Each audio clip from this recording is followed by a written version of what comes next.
Why does the Bible give us two different numbers for the beast, 666 and 616, and why does that small difference send scholars chasing letters, manuscripts, and imperial gossip from 2 millennia ago?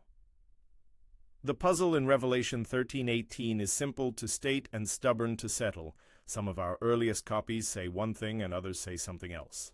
Unlocking that discrepancy takes us into how ancient people used letters as numbers, into the hands of scribes, and into the noisy history of Rome under Nero. If we follow the evidence carefully, the apparent contradiction begins to become a window rather than a wall.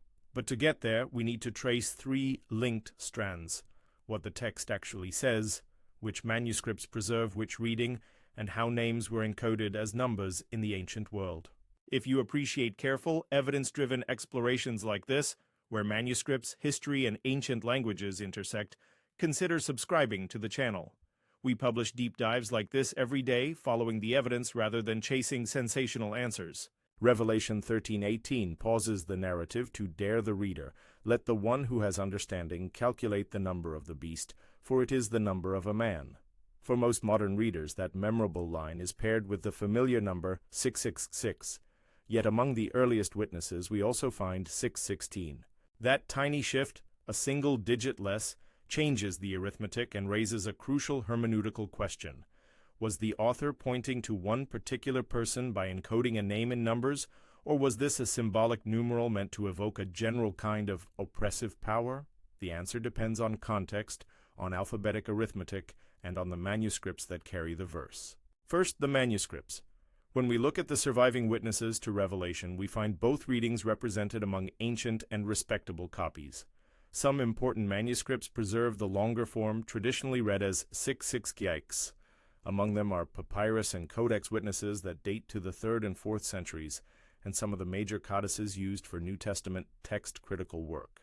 Other early documents, strikingly papyri discovered only in the 20th and 21st centuries, preserve the shorter reading, 616. These differences are not late medieval scribal oddities. They appear in witnesses that are separated by centuries and geography, which forces us to accept that both variants circulated very early. That distribution matters because it tells us the variant readings were not invented at the edges of the textual tradition as random errors. Both 666 and 616 were ancient options. So rather than assuming one is the original and the other a late mistake, we should treat each as a clue. Manuscript variation like this points to a question worth asking: what would drive ancient copyists to write one numeral rather than the other? The plausible answers turn on how numbers and letters overlapped in the ancient mind. That brings us to isopsephy and gematria, the practice of using letters as numbers. In Greek, Hebrew, and other scripts of the Mediterranean world, letters carried numeric values. Alpha, beta, gamma were also 1, 2, 3. Aleph, Beth, Gimel had numbers too. This was not an eccentric mystery cult practice. It was a standard element of literacy. People used letters as numbers for calendars, for chronologies, and, relevant for us, to encode names. To the ancient reader, a word was not only a string of sounds, but a set of numerical values that could be added and compared. Examples make this vivid. Early Christians were already playing with the numeric value of sacred names. Some inscriptions and patristic testimonies show Christians giving Jesus a number by summing the letters of his name.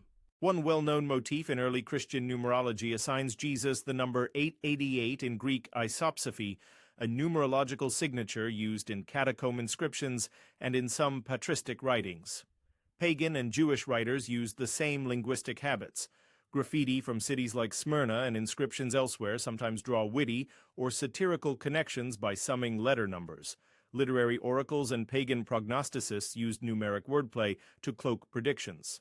When readers in antiquity saw a number like 6666 carved in a document of judgment, the first question for many was not, what's the math, but what name sums to that number? If numbers could hide names, then a manuscript variant, 666 versus 616, might simply reflect two ways of rendering a name into letters and then into numbers. To move from numbers to likely names, historians typically follow a three-step method. Establish the context, propose reasonable candidate names from that context, and then test whether any candidate fits the numeral under the likely letter value system the author would have used. Step 1. Context. Revelation teems with Roman allusions. The imagery of beasts, of 7 hills, and of persecuting imperial power fits a first-century Mediterranean world dominated by Rome. The author writes as someone who expects the reader to recognize imperial violence, a Caesar-centered culture, and the kind of scapegoating and rumor that followed unpopular emperors. This context makes names associated with Roman power natural candidates. Step 2. Candidate search. Which person from the immediate Roman imperial context would a persecuted community most likely see as the archetypal persecutor? Among many scholars, the top candidate has been Nero. Nero fits multiple marks. He was notorious for cruelty toward Christians in the early years of the faith. He inspired rumors and myths after his death that he would return, and his reign left an indelible impression on early Christian memory. But a historically responsible argument cannot rest on fit alone. It must pass Step 3, the numeric test. Step 3, the numeric test, is where the alphabets come in. Revelation is composed in Greek, but the practice of transliterating names into Hebrew characters for gematria is well attested in Jewish and Christian contexts. Authors and readers who shared Semitic linguistic habits, or who wanted to reference the Hebrew scriptures and their numerological portents, sometimes rendered Latin or Greek names into Hebrew letters so they could calculate the sum. That may sound odd to modern ears. Why not use Greek letters for Greek numerological calculation? But historical precedents exist. Jews in the diaspora often retained Hebrew as a liturgical and symbolic script, even when speaking Greek, and rendering a name into Hebrew could be rhetorically powerful because it tied a contemporary figure into the portent-laden stream of Israelite prophecy. With Nero in mind, the arithmetic becomes surprisingly straightforward once we set the Hebrew letter values. Hebrew assigns numeric values to letters as part of its own geometric tradition. Nun, Shwas 50, Resh, Shwas 200, Vav, Shwas 6, Kaf, Shwas 20, Quof, 100, Samek, 60, and so on. If we transliterate the Latin Grecian name Nero Caesar into Hebrew letters, we can calculate 2 different totals depending on how we spell the personal name. 2 ancient renderings are plausibly relevant here. One rendering gives the fuller form Neron Caesar in Hebrew letters. Written out and summed, the letters of Neron, Nun, 50, plus Resh, 200, plus Vav, 6, plus final Nun, 50, total 306. The personal name pairs with Caesar, rendered as Kof, 100, plus Samak, 60, plus Resh, 200, which totals 360. Add them together. 306 plus 360, 6666. There it is, the classic 666. But another plausible rendering shortens the name to Nero without the final N. That sequence, Nun, 50, plus Resh, 200, plus Vav, 6, sums to 256. Pairing that with the same Hebrew rendering of Caesar, 360, yields 256 plus 360, 616. The arithmetic is not obscure or contrived. It flows directly from the different ways scribes and speakers could render the name. One spelling gives 666, another gives 616. The manuscript variants mirror 2 plausible spellings of the same historical name. This arithmetic is the heart of the case for Nero as the referent behind the beast's number. But naturally, the argument has to defend several moves. Why transliterate into Hebrew at all? Why choose one Hebrew spelling of Caesar over another? And how does this make sense if Nero was, by most chronological estimates, already dead when Revelation circulated? Each of these concerns opens an entire discussion, and each has answers rooted in the textual and cultural record. First, on transliteration, we find ancient Jewish and Jewish Christian texts habitually rendering foreign names in Hebrew script. For many readers, Hebrew lettering was not a neutral technical device. It was a loaded script that linked a name to scriptural memory and to the prophetic interpretive tradition. A Greek author with a Jewish background or a Christian author steeped in Jewish symbolic literacy could reasonably expect readers to accept a Hebrew rendering as a vehicle for coded meaning. In other words, using Hebrew wasn't necessarily a foreign affectation. It could be the scholarly and rhetorical choice that made the code work for the intended audience. Second, on spelling. The difference between Nero and Neron is not an invention pulled from thin air. In Latin, Greek, and Semitic writings, we encounter both variants. Latin inscriptions and Greek texts sometimes append a final, N, reflecting a case ending or a vocalized form, while other contexts drop it. Scribal practice, oral usage, and regional naming customs all produced variation. The Hebrew transliterators were not inventing letters. They were representing different spoken or written forms of the name they encountered. When a scribe wrote the fuller Neron, the geometric sum gave 6666. When the scribe or local tradition preferred Nero, the sum gave 616. Manuscript variation can therefore be an index of real-world variability in name forms rather than accidental error. Third, on chronology and the problem that Nero died before Revelation was likely composed. If Revelation dates to the late 1st century, Nero's death in 68 CE might seem to preclude him as the archetypal villain. Yet early Christian memory did not treat Nero as a dead figure wholly consigned to the past. A well-documented strand of rumor and hope, what later scholars call the Nero redivivus legend, cast Nero as a tyrant who might return or whose spirit persisted in imperial forms. Early Christian writers and Roman sources pick up on the persistence of Nero's reputation, and the specter of his return made Nero a present symbol of imperial monstrosity for communities under ongoing persecution. Even if the author of Revelation did not mean to point to Nero as a literal living ruler, invoking Nero's name, in cipher, was a way to name a template for Roman tyranny. All of this starts to explain why both 666 and 616 are plausible, and why both might appear early. Rather than thinking one variant is necessarily a corruption of the other, we can read the variants as different but related attempts to encode the same referent. But to make that claim persuasive, we must look more closely at the manuscript witnesses themselves and at the kinds of textual behavior that produce such variation. When we examine the manuscript tradition of Revelation, a few patterns stand out. The longer reading, 6666, appears in several of the major codices and in papyrus witnesses used in early critical editions, while the shorter reading, 616, turns up in other papyri and some important codices. The key point is the antiquity and geographic spread of both readings. Both are present among witnesses dated to the early centuries of the Christian era, which suggest both were meaningful options in antiquity rather than modern editorial confusions. That observation should shift our expectations. Instead of assuming the shorter reading must be a mistake, an accidental metrical change, or an early copyist's slip, we should seriously entertain the possibility that scribes transmitted what they thought the original meant, and that their differences reflect variant original traditions or variant attempts to clarify the cipher. Why would a scribe change a number intentionally? There are a few plausible motives that fit ancient scribal practice. A scribe might encounter an unfamiliar numeral in a copy and correct it to what seemed more sensible in light of local tradition. Alternatively, a scribe might harmonize a reading with a known interpretation circulating in their community. If their church father taught that the number corresponded to Nero spelled one way, a scribe might change the digits to match that tradition. Conversely, if another community preferred a different transliteration of Nero, their scribes would preserve the variant that matched local lore. The net effect is a manuscript tradition that preserves not just textual variants, but the interpretive histories of different early Christian communities. To make this concrete, imagine two Christian communities, one in Asia Minor and one in North Africa. The first community uses a tradition that remembers the tyrant with a name ending in N. The second community prefers the truncated form.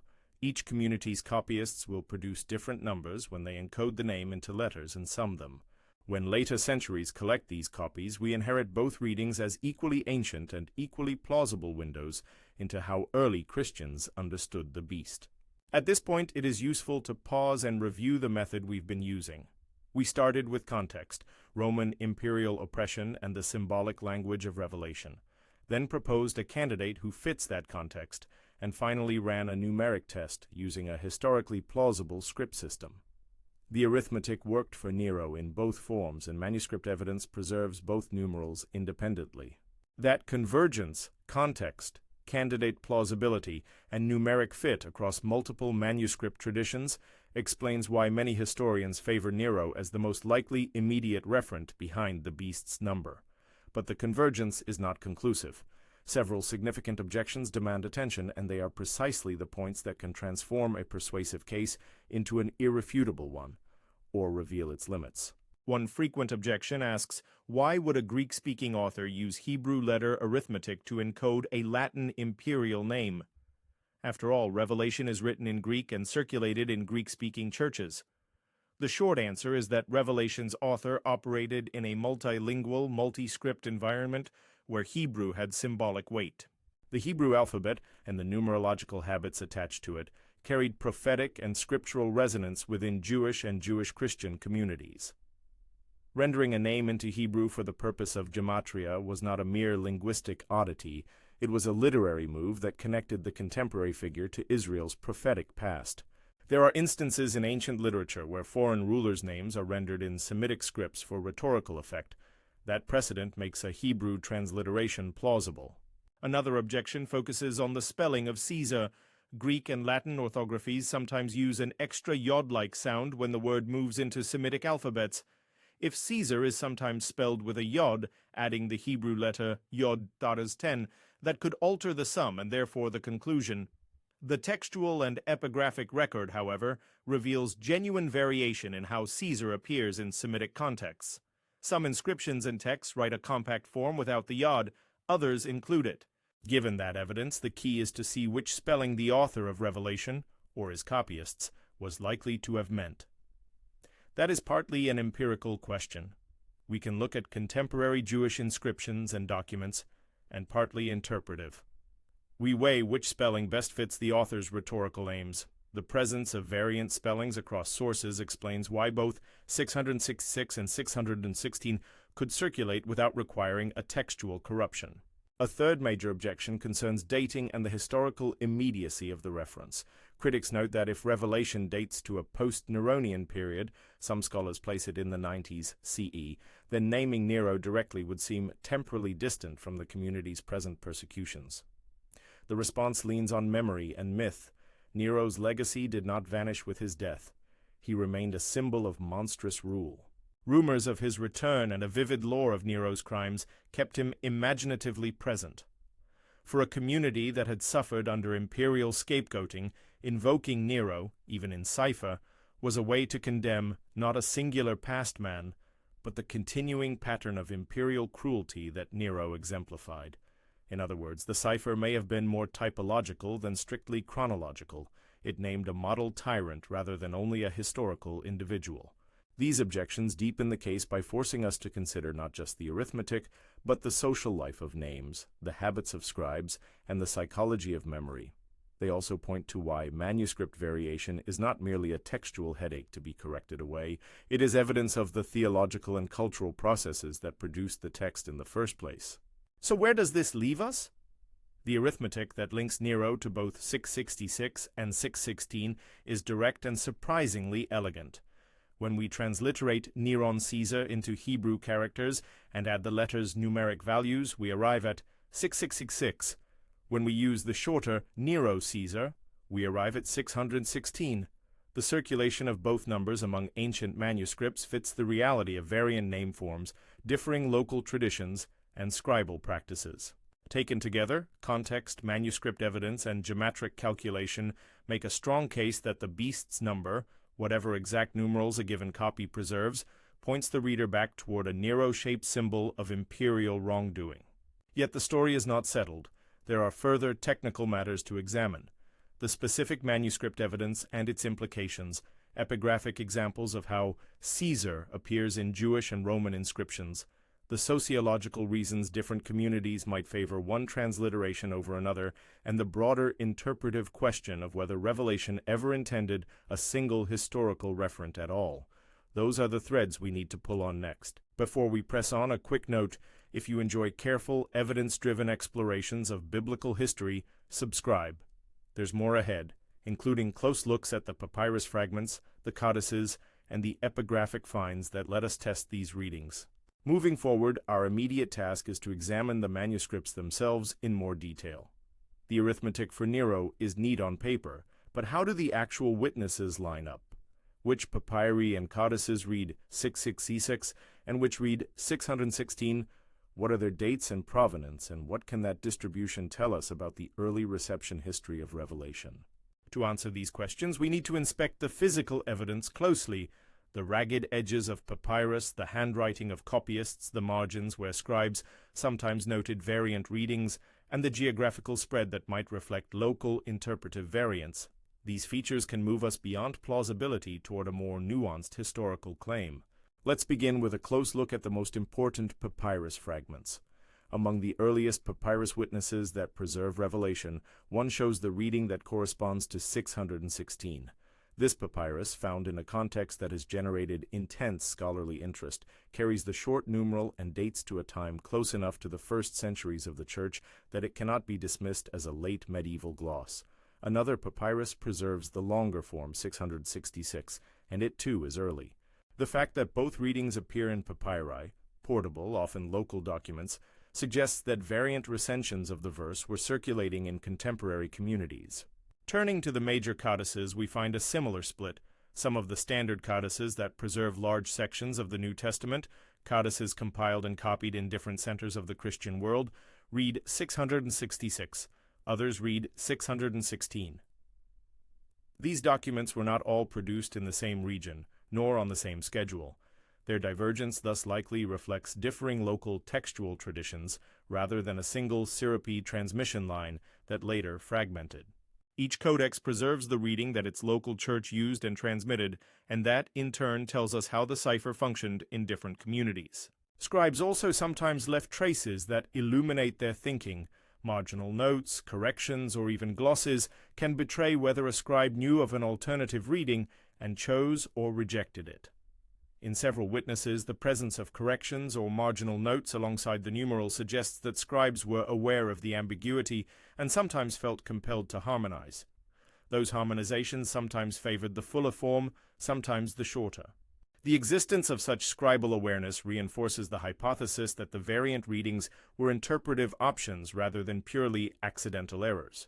When we move from codices and papyri to inscriptions and literary references, we find another set of corroborating practices. Jewish writers and inscriptions from the Roman world exhibit a range of spellings for Latin imperial names when rendered into Hebrew or other Semitic scripts. These spellings show that the choice between including or omitting a terminal, n, or between adding a yod to Caesar was not capricious.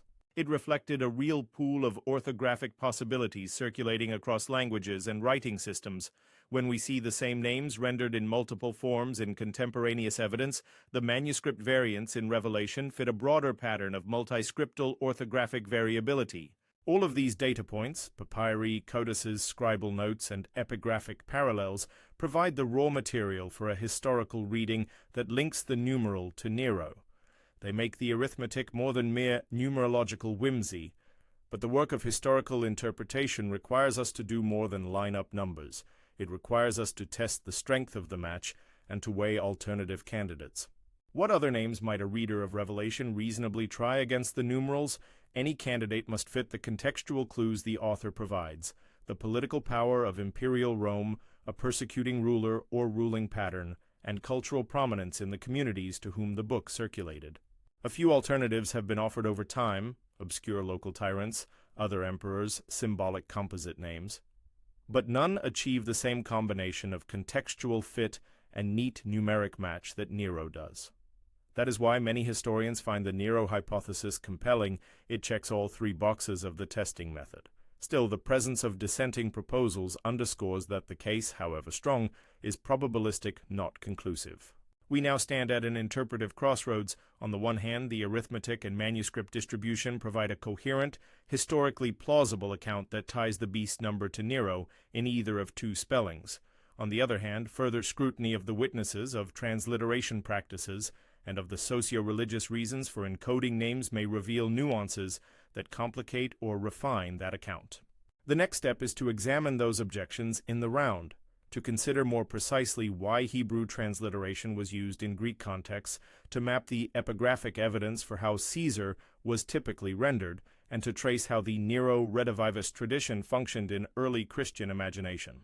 Those lines of inquiry will help us assess whether the manuscript variants point to the same referent and what kind of referent the author meant: a single past emperor, a recurring archetype, or something in between. Before moving on to those objections, it's worth emphasizing a point about method. Historians do not demand mathematical certainty from ancient texts. Instead, they seek explanatory coherence across independent strands of evidence. when textual variation, numeral arithmetic, onomastic practice, and shared social memory all converge toward Nero as the referent, the resulting explanation carries considerable weight. But good historical judgment simultaneously maintains humility. The same convergence is, as we have seen, compatible with different interpretive emphases, typological, symbolic, or narrowly historical. That epistemic balance is one reason that many commentators describe the Nero solution as the strongest historical hypothesis rather than an unequivocal proof. As we prepare to dig into the objections and the epigraphic evidence in detail, consider the following thought experiment. Imagine you are an early Christian in Asia Minor hearing this ciphered line for the first time. You know local gossip about Nero's cruelty. You have heard rumblings that he was particularly cruel to dissidents and that stories of his excesses still circulate. Perhaps your community has a tradition of Hebrew literacy, perhaps only in liturgy, and it would be natural for you to recognize a Hebraic rendering of a foreign name. When the community's teacher says, "Calculate the number," would you be more likely to reach for a name known locally as Nero, sometimes said as Neron, sometimes as Nero, or for some other obscure person? The social logic of the communities that received revelation favors a referent who was both notorious and numerically fittable. That is precisely the space where Nero sits. This thought experiment highlights two features we must not lose sight of as we carry on. First, revelation communicates to a specific community with shared knowledge.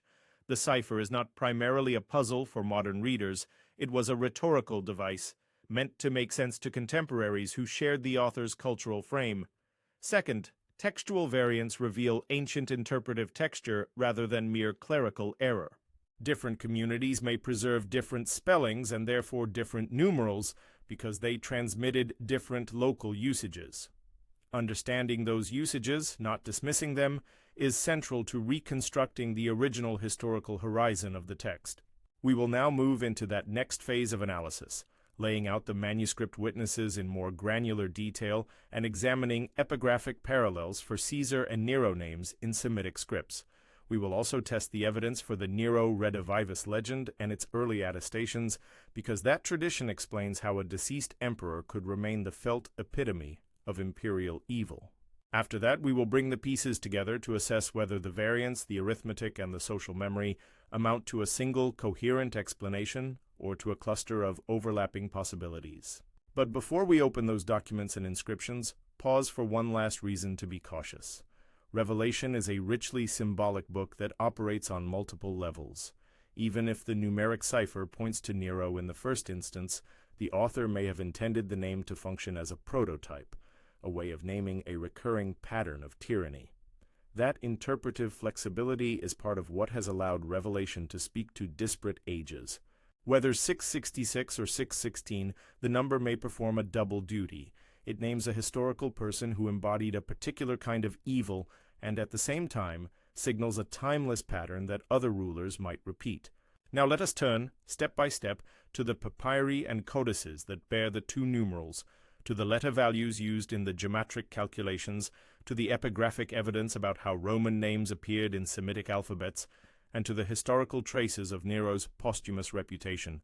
These strands will let us test the Nero hypothesis against the strongest available counterclaims and will bring us closer to unlocking the practical as well as the symbolic mystery behind the beast's number. Now let's open those manuscripts, inscriptions, and memories as sources, and see how the pieces hang together when we pull them tight. Start with the documentary evidence. Among the papyrus and codex witnesses that preserve Revelation, both numerals show up early and independently. For example, one of the most discussed papyri of the last century, an early 3rd century fragment, contains the shorter reading, 616. Another papyrus, likewise ancient, retains the longer, 666. Moving to the major codices, we find the same split. Some of the most influential copies used by later editors and translators read 666, while other important codices preserve 616. The key point is not to memorize a list of sigla, but to notice the pattern. These readings are attested across different centuries and regions. They are not late medieval emendations. They are alternative early traditions. That distribution helps explain why both numbers demand explanation. If only one manuscript family preserved 616 and all others agreed on 666, we might comfortably chalk the outlier up to error. But when both readings appear in geographically and chronologically scattered witnesses, we must treat each as a historically meaningful option. Manuscripts are not merely copies, they are traces of how different communities read and explained the text. The presence of 616 in one early papyrus and of 666 in another is evidence that two different local practices for rendering the cipher were circulating among readers who took the verse seriously enough to copy it. If those variants reflect local reading habits, what are the habits? This is where the epigraphic and linguistic data become decisive.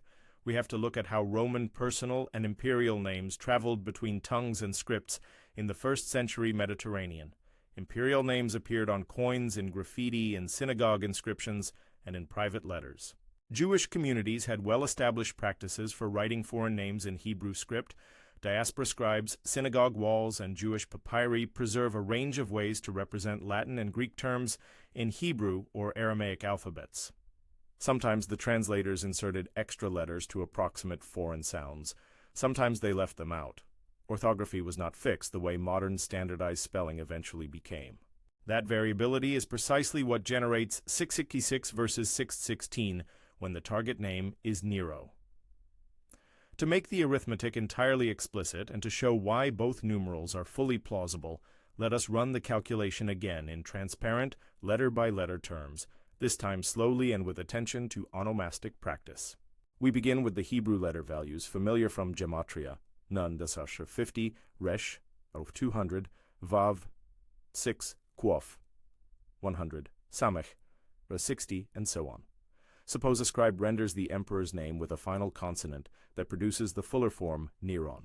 In Hebrew letters that looks like Nun, N, plus Resh, R, plus Vav, V, plus final Nun, N. Numerically, 50 plus 200 plus 6 plus 50, 306. Then the surname title Caesar transliterated as Kof, K plus Samek, S plus Resh, R, yields 100 plus 60 plus 200, 360. Add them, 306 plus 360, 666. Now suppose a scribe omits the terminal consonant, rendering the personal name as Nero rather than Neron, written in Hebrew letters, that is Nun, N, plus Resh, R, plus Vav, V, 50, plus 200, plus 6, 256.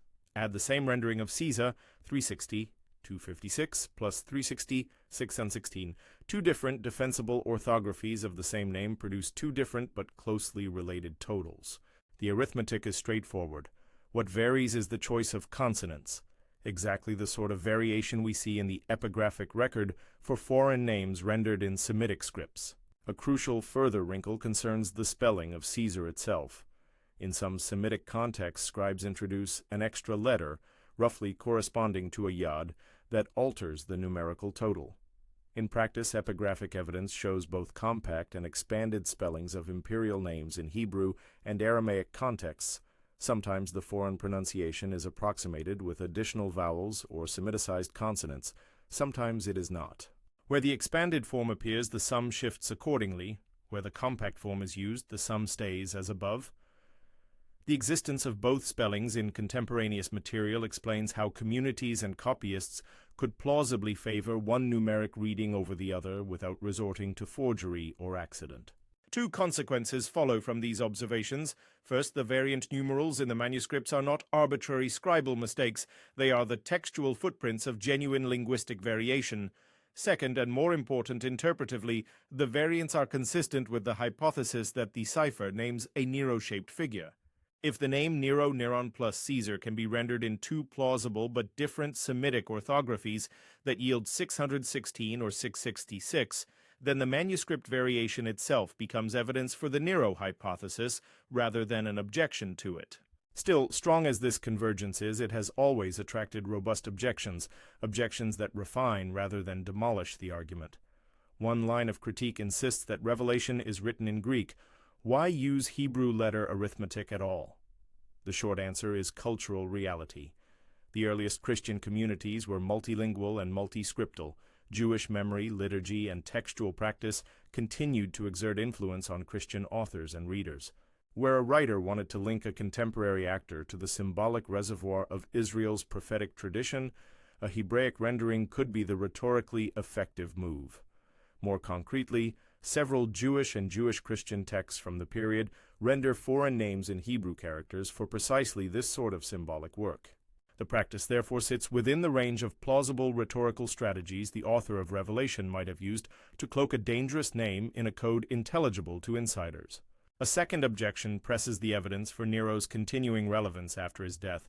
If Revelation was composed after 68 CE, that is, after Nero's suicide, why would an author single him out as the model persecutor? Here the sources push back. Reports, rumors, and popular lore about Nero did not evaporate with his death. Stories about his excesses and speculations about his return circulated widely enough that historians speak of a Nero redivivus motif in the later 1st and 2nd centuries. For persecuted communities remembering how imperial officials scapegoated dissenters, invoking Nero, even in cipher, functioned as a pointed condemnation of a recurring kind of imperial behavior. The cipher thus names a prototype of tyranny, not merely an isolated historical case. A related objection worries that the geometric move presumes an authorial competence in Hebrew transliteration that the text's linguistic profile might not support. Critics ask, did the author of Revelation know Hebrew enough to transliterate Nero Caesar into Hebrew letters? We answer cautiously, the book bears unmistakable Hebraic resonances in its imagery, scriptural allusions, and sense of prophetic typology. Whether the author was himself fluent in Hebrew is not the only relevant criterion. What matters is his rhetorical horizon, what his intended readers would recognize. An author steeped in Jewish-Christian scriptural hermeneutics could plausibly prompt an audience to supply the Hebraic orthography, just as a modern writer might allude to a Bible verse in a language the community associates with sacred authority. There are still technical corners to inspect. Some alternative candidates have been suggested down the years: local rulers, composite symbolic names, or different imperial figures who might be encoded by other orthographies.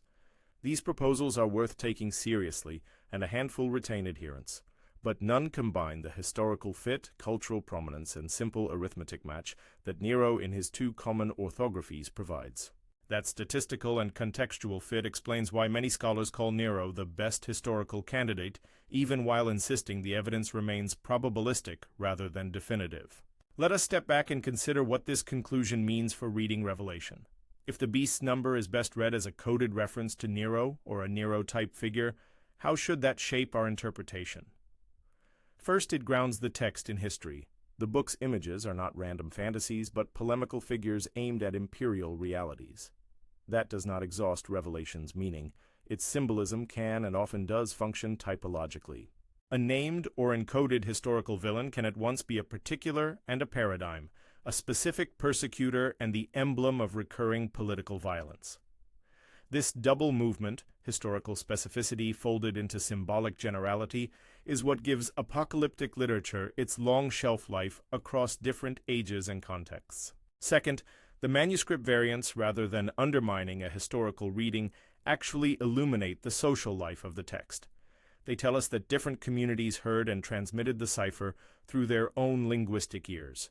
The variants preserve the echo of local memory. One community favored a form of the name that produced 666, another favored a slightly different form that produced 616. Both readings preserve the cognitive act of naming by number. Both therefore point back to the same underlying cultural practice and the same likely referent. Finally, it is worth underscoring the discipline of humility that should govern our conclusions. Historical exegesis does not offer proofs in the mathematical sense, but arguments that gather weight by connecting independent lines of evidence. Here are the lines, contextual cues in the text, early manuscript attestations of two numerals, the simple geometric arithmetic for Nero in two orthographies, and the broader epigraphic practice of rendering Latin names in Semitic scripts, converge in a way that makes the Nero hypothesis compelling. Many historians therefore regard the identification as the strongest historically grounded reading available. At the same time, Revelation's symbol-heavy rhetoric leaves space for broader or alternative readings. The beast can be both a historically indexed figure and a recurring emblem of imperial injustice. If you take away one practical lesson from this investigation, it is this: manuscript variants are not problems to be erased, but clues to be read. They preserve the memory of communities wrestling with a text. They record choices about language and orthography that illuminate how ancient readers understood the world. In the case of the beast's number, the apparent discrepancy 666 versus 616 becomes, when read with care, evidence of an old linguistic game, letters standing for numbers, and of a living memory that continued to name one of Rome's most notorious rulers in a coded way.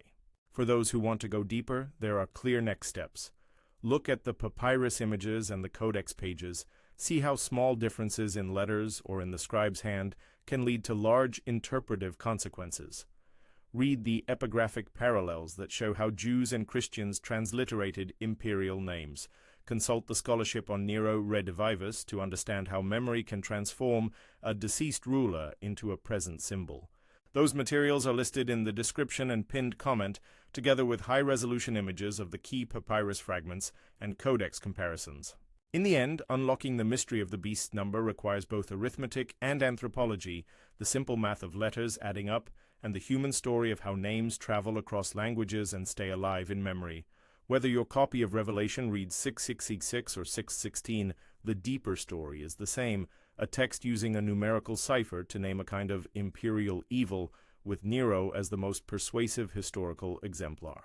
The variant numerals are not a contradiction, but a historical fingerprint, two ways of spelling the same accusation. If you found this walk through manuscripts, alphabets, and imperial rumor useful, consider subscribing to the channel for daily, evidence-driven explorations like this. For now, the takeaway is cautious but clear. The dual readings, 666 and 616, open a window onto how early readers encoded names, how scribes and communities preserved different orthographies, and why Nero remains the strongest historically grounded candidate for the beast's number, understood as both a particular and a paradigm of tyrannical rule.